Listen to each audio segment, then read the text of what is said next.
ng bayan, maasahan anumang panahon. Magandang araw po sa ating lahat.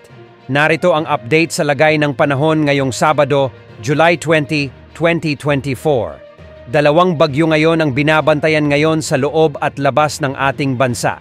Narito ang eksklusibong paliwanag mula sa ating weather reporter. Sa kasalukuyan ay patuloy na lumalayo sa ating kalupaan ang low pressure area na nagpabaha kahapon sa kanluran ng bansa. Huli itong namataan sa kanluran ng Occidental Mindoro at nalalapit na ito sa boundary ng Philippine Area of Responsibility. Sa mga susunod na oras ay posible na itong makalabas ng ating Area of Responsibility.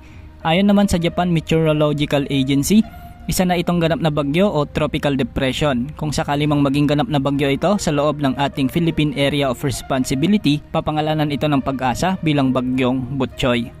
At dahil nasa karagatan muli ito, posible pa itong lumakas, ngunit kikilos na ito ng hilagang kanluran patungo sa southern China.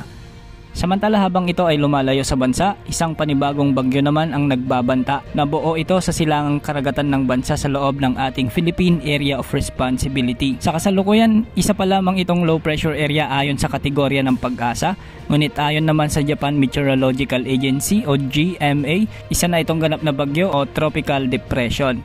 Makikita sa ating satellite animations na malawak ang kaulapang sakop nito kahit low pressure area pa lamang ito.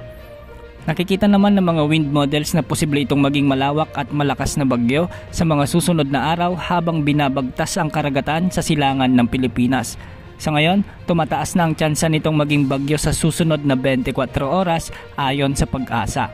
Kung sakali mang maging bagyo, papangalanan ito ng Pag-asa bilang bagyong Butchoy o di kaya naman ay bagyong Karina. Depende sa magiging kondisyon ng isa pang low pressure area na nasa West Philippine Sea. Ayon sa forecast track nito, posibleng kikilos ito ng northwest at posibleng lumapit sa kalupaan ng Hilagang Luzon. Sa ngayon, hindi naman nakikita na maglalandfall ito sa anumang parte ng ating kapuluan at posibleng tumbukin nito ang Taiwan o ang Japan sa mga susunod na araw. Dahil sa potensyal na malakas at malawak na bagyong ito, inaasahan naman ang paglakas ng habagat na siyang posibleng magdala ng malalakas at malawakang pag-ulan sa Luzon at Visayas sa mga susunod na araw.